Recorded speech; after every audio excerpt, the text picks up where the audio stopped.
Sweden में कुरान पाक की बेहुरमती, दुनिया भर के मुसलमानों का एहतजाज रंग लाने लगा। स्वीडन का कुरान करीम समेत दीगर मुकद्दस किताबों की बेहुरमती जुर्म करार देने पर गौर। मीडिया रिपोर्ट्स के मुताबिक स्वीडन ने कुरान करीम और दीगर मुकद्दस सहीफों की बेहुरमती को जुर्म करार देने पर गौर शुरू कर दिया। स्वीडन के वजीर इंसाफ गुनर स्ट्रॉमर के मुताबिक कुरान पाक की बेहुरमती के हालिया वाक़ये ने स्वीडन की सलामती को नुकसान पहुँचाया है। गुनर स्ट्रॉमर ने कहा कि स्वीडन हुकूमत इस बात का जायजा ले रही है कि आया वो कुरान पाक या दीगर मुकद्दस किताबों की बेहुरमती को गैर कानूनी करार दे सकती है।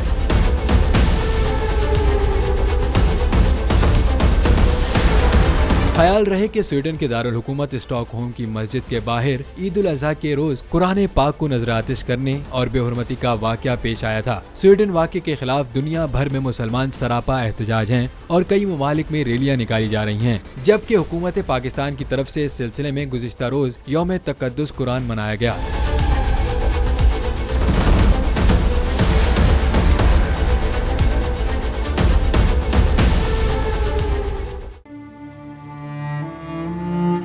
अवाम के लिए एक और मुश्किल, आटे की अदम दस्तयाबी पर अवाम परेशान। शदीद गर्मी में यूटिलिटी स्टोर्स के बाहर लंबी लंबी कतारें।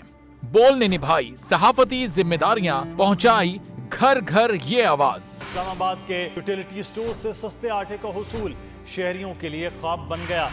बोल न्यूज हकायक सामने ले आया है। आओ मिलकर आवाज उठाएं, पाकिस्तान को बदलें बोल के साथ। बोल बना अवाम की आवाज। अवामी शिकायत पर बोल ने किया मुताल्लिका इदारों से मुतालबा।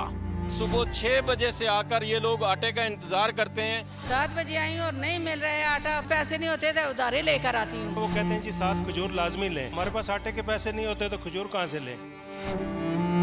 क्योंकि बोल है पाकिस्तान का नंबर 1 न्यूज चैनल।